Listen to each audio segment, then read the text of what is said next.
Sir ಎಲ್ಲಿಯವರು ತಾವು? ಮೈಸೂರು. ಮೈಸೂರೇನಾ? ಎಲ್ಲ ಬರೀ ಕೃಷಿ ಸಂಬಂಧ. ಇದು ಮಿತಿಲು ಸರ್ ಒಂದು 2 ಮಿನಿಟ್ಸ್ ಮಾತಾಡಿ. ಯೂನಿವರ್ಸಿಟಿ ಕಡೆಯಿಂದನೇ ಮಾಡ್ತಾ ಇರೋದು.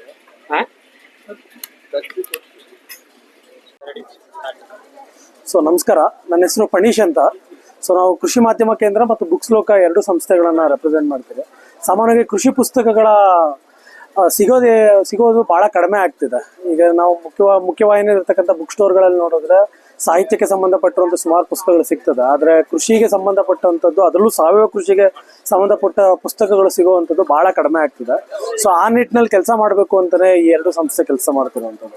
ಸೊ ಈಗ ಸುಮಾರು ಈ ಮೇಳದಲ್ಲೂ ಕೂಡ ಸುಮಾರು ಒಂದು 70ಕ್ಕೂ ಅಧಿಕವಾದ ಹೆಚ್ಚು ಕೃಷಿ ಸಂಬಂಧಿಸಿದ ಪುಸ್ತಕಗಳನ್ನು ನಾವು ಮಾರಾಟ ಮಾಡ್ತಿರುವಂಥದ್ದು. ಅದರಲ್ಲೂ ಹೆಚ್ಚಾಗಿ ಸಾವಯವ ಕೃಷಿ, ಸಹಜ ಕೃಷಿಗೆ ಸಂಬಂಧಪಟ್ಟಂತ ಪುಸ್ತಕಗಳನ್ನೇ ಮುಖ್ಯವಾಗಿರುವಂಥದ್ದು. ಈವರೆಗೂ ನಮ್ಮಲ್ಲಿ ಕೃಷಿ ಮತ್ತು ಪರಿಸರಕ್ಕೆ ಸಂಬಂಧಪಟ್ಟಂಗೆ ಒಂದೇ ಜಾಗದಲ್ಲಿ 150ಕ್ಕೂ ಹೆಚ್ಚು ಪುಸ್ತಕಗಳು ಸಿಗುತ್ತೆ, ಒಂದೇ ಜಾಗದಲ್ಲಿ ಸಿಗ್ತದೆ. ಸೊ ಇದು ಬಹಳ ಮುಖ್ಯವಾಗಿ ನಾವು ಕಳೆದ 4 ವರ್ಷದಿಂದ ಕೂಡ ನಾವು ಕೆಲಸ ಮಾಡೋದೇ 3 ಮೇಲೆ ಅಂತ, ಕೃಷಿ, ಪರಿಸರ ಮತ್ತು ಮಕ್ಕಳ ಪುಸ್ತಕ ಅಂತ, ಇಷ್ಟು ಮೇಲೆ ನಾವು ಕೆಲಸ ಮಾಡ್ತೀವಿ ಅಂತ.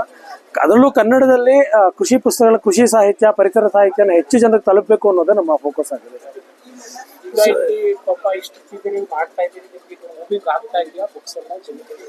ಸರ್ ಜನರಿಗೆ ಇವತ್ತು ಹೇಳ್ಬೋದು ವಿಡಿಯೋ ಬಂದಿದೆ, ವಿಡಿಯೋ ನೋಡ್ಕೊಂಡು ಕೃಷಿ ಮಾಡ್ತೀರಿ ಅಂತ. ಬಟ್ ಆದ್ರೆ ಪುಸ್ತಕವನ್ನ ನೋಡಿ ಕೃಷಿ ಮಾಡುವಂತ ಜನ ಈಗಲೂ ಕೂಡ ಇದ್ದಾರೆ. ಅಂಡ್ ಕೃಷಿ ಪುಸ್ತಕದಲ್ಲಿ ಬೇರೆ ರೀತಿಯ ಒಂದು ಗ್ರಹಿಕೆ ಸಿಗ್ತದೆ ಖಂಡಿತ. ಆಮೇಲೆ ನಮ್ಮಲ್ಲಿ ಈಗ ಸುಮಾರು ಜನ ನಮ್ಮ ಹತ್ರ ಬಂದು ಮಾತಾಡ್ತಾರೆ ಕೂಡ.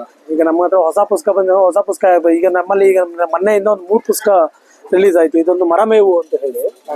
ಈ ಮರಮೇವು ಅನ್ನೋ ಪುಸ್ತಕವನ್ನ ನೋಡೋದಾದ್ರೆ ಮೇವಿನ ಕಾಂಟೆಕ್ಸ್ಟ್ ಅಲ್ಲಿ ನಮ್ಗೆ ಮೇವು ಮರದಿಂದ ಏನೇನ್ ಸಾಧ್ಯತೆ ಇದೆ ಅನ್ನುವಂಥದ್ದು ಒಂದೇ ಜಾಗದಲ್ಲಿ ಯಾವ ಯೂಟ್ಯೂಬ್ ವಿಡಿಯೋಲು ಸಿಗೋದಿಲ್ಲ. ಬಟ್ ಆದ್ರೆ ಈ ಪುಸ್ತಕದಲ್ಲಿ ನೋಡಿದ್ರೆ ಯಾವ ಪುಸ್ತಕ ಅನ್ನುವಂಥದ್ರ ಜೊತೆಗೆ ಅದರ ಎಲ್ಲಾ ಇದನ್ನು ಕೂಡ ಕೊಟ್ಟಿದ್ದಾರೆ, ಡೀಟೇಲ್ಸ್ ಗಳನ್ನು ಕೂಡ ಕೊಟ್ಟಿದ್ದಾರೆ ಇದು ಬಣ್ಣದ ಪಿಕ್ಚರ್ಗಳಲ್ಲಿ.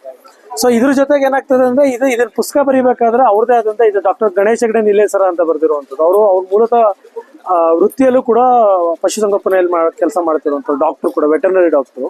ಸೊ ಈ ರೀತಿಯಾಗದಾಗ ಅವ್ರ ಹತ್ರ ನೇರವಾಗಿ ಮಾತಾಡ್ಲಿಕ್ಕೆ ಅವಕಾಶ ಸಿಗ್ತದೆ, ಅವ್ರಿಗೇನೋ ಡೌಟ್ ಇದ್ದಾಗ ಅವ್ರನ್ನ ಮಾತಾಡ್ಲಿಕ್ಕೆ ಸಿಗ್ತದೆ. ಸೊ ಈ ಸಾಧ್ಯತೆ ಇರುವಂತದ್ದು ಕೃಷಿ ಪುಸ್ತಕಗಳಲ್ಲಿ ಸಾಧ್ಯತೆ ಇದೆ. ಸೊ ಹಾಗಾಗಿ ನಾವು ಬಹಳ ಮುಖ್ಯವಾಗಿ ಕೃಷಿ ಪುಸ್ತಕಗಳನ್ನ ಆಗಿ ನೋಡ್ತೇವೆ. ಅಂದ್ರೆ ಇವತ್ತಿನ ದಿವಸ ಕೃಷಿ ಪುಸ್ತಕದ ಬಹಳ ಕಡಿಮೆ ಸಿಗ್ತಿದೆ, ಮೈನ್ ಸ್ಟ್ರೀಮ್ ಅಲ್ಲಿ ಸಿಗ್ತಿಲ್ಲ. ಸೊ ಕೃಷಿ ಆಗಿರ್ಬೋದು, ಪರಿಸರ ಆಗಿರ್ಬೋದು, ಅದನ್ನ ಬಿಟ್ಟು ನಾವು ನೋಡ್ಲಿಕ್ಕೆ ಸಾಧ್ಯತೆನೇ ಇಲ್ಲ. ಸೊ ಅದ್ರ ಸುತ್ತ ಕೆಲಸ ಮಾಡಬೇಕು ಅಂತ ಹೇಳಿ. ಈಗ ಎಂಟರ್ಟೈನ್ಮೆಂಟ್ ಅಲ್ಲೂ ಕೂಡ ಓದೋರೆ ಕಡಿಮೆ ಅನ್ನೋದು ನಾವು ಪ್ರತಿ ಸತಿ ಕೇಳ್ತಾ ಇದ್ರಿ. ಬಟ್ ನಾವು ಓದೋರು ಕಡಿಮೆ ಆಗ್ತಿಲ್ಲ, ಅದ್ರ ಆಕ್ಸೆಸಿಬಿಲಿಟಿ ಅಂದ್ರೆ ಸಿಗ್ತಿಲ್ಲ, ಬೇಕಾದ ಪುಸ್ತಕ ಸಿಗ್ತಿಲ್ಲ. ಈಗ ಕೃಷಿ ಪುಸ್ತಕ ಸಿಗ್ತಿದೆ. ಸೊ ಅದೆಲ್ಲ ಕೂಡ ಪ್ರಶ್ನೆ ಆಗ್ತದೆ. ಸೊ ಅದ್ರ ಸುತ್ತ ಕೆಲಸ ಮಾಡಬೇಕು ಅನ್ನುವಂಥದ್ದು ನಾವು ಶುರು ಮಾಡಿದ್ವಿ.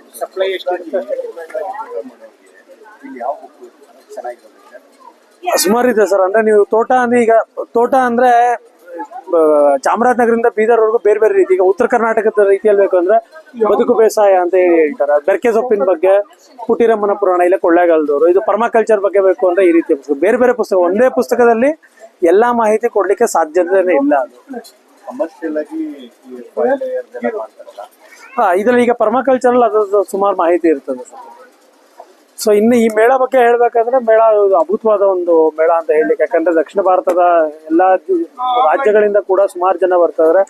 ಭಾಷೆ ಗೊತ್ತಿಲ್ಲದಿರೋ ಕೂಡ ನಮ್ಮ ಸಾವಯವ ಕೃಷಿಯಲ್ಲಿ ಹೆಸರು ಮಾಡೋದು ತುಂಬಾ ಜನ. ಈಗ ನಾರಾಯಣ ರೆಡ್ಡಿ ಆಗಿರ್ಬೋದು, ಅವ್ರನ್ನೆಲ್ಲ ತುಂಬಾ ಜನ ಐಡೆಂಟಿಫೈ ಮಾಡಿ, ಇವ್ರು ನಮ್ಮನ್ನ ಮಾತಾಡಿದ್ರಿ, ಇವ್ರ ಬಗ್ಗೆ ಕೇಳಿದ್ರಿ ಅನ್ನೋ ಹೇಳುವಂಥದ್ದು ಬಹಳ ಖುಷಿ ಆಗ್ತದೆ ಆಕ್ಚುಲಿ. ಈಗ ಈ ಪುಸ್ತಕಗಳು ಕೂಡ ಸೊ ನಾರಾಯಣ ರೆಡ್ಡಿ ಅವ್ರು ನೋಡಿದ ತಕ್ಷಣ ಅವ್ರು ನಾರಾಯಣ ರೆಡ್ಡಿ ಅಂತ ಹೇಳಿ ಗುರುತಿಸ್ತಾರೆ, ಸುಂದರರಾಮನ್ ಅವ್ರು ಗುರುತಿಸ್ತಾರೆ. ಸೊ ಬಹಳ ಖುಷಿ ಆಗುತ್ತೆ ಈ ತರ ಮೇಳಗಳು ಇನ್ನೂ ಹೆಚ್ಚೆಚ್ಚಾದ್ರೆ, ಈ ತರ ಚರ್ಚೆಗಳು ಜಾಸ್ತಿ ಆಗ್ತಾ ಹೋದಾಗ ಇನ್ನಷ್ಟು ಮಾಹಿತಿಗಳು ಸಿಗ್ಲಿಕ್ಕೆ ಅವಕಾಶ. ಹೌದು ಹೌದು. ಇದು ಕೃಷಿ ಮಾಧ್ಯಮ ಕೇಂದ್ರ ಅಂತ ಅಂದ್ರೆ ಏನಿದು? ಇಲ್ಲ ಸರ್, ಇದು ಒಂದು ಇಲ್ಲ, ಅದು ಒಂದು ಕೂಡ ಒಂದು ಪ್ರಕಾಶಕರು ಕೂಡ. ಸೊ ಇದೇನಂದ್ರೆ ಕೃಷಿಗೆ ಸಂಬಂಧಪಟ್ಟಂಗೆ ಕೆಲಸ ಮಾಡಬೇಕು ಅನ್ನುವಂಥದ್ದು ಪ್ರಕಾಶನ. ಕೃಷಿ ಪುಸ್ತಕಗಳನ್ನ ಇಲ್ಲಿಂದ ಸುಮಾರು ಕೃಷಿ ಪುಸ್ತಕಗಳು ಕೃಷಿ ಮಾಧ್ಯಮ ಕೇಂದ್ರದಿಂದ, ಜೇನಿನ ಬಗ್ಗೆ ಪುಸ್ತಕ ಬಂದಿದೆ, ಅಡಿಕೆ ಚೊಗರಿನ ಬಗ್ಗೆ ಪುಸ್ತಕ ಬಂದಿದೆ. ಅಡಿಕೆ ಚೊಗರು, ಜೇನು ಮತ್ತು ಮೌಲ್ಯವರ್ಧನೆ ಸುತ್ತ.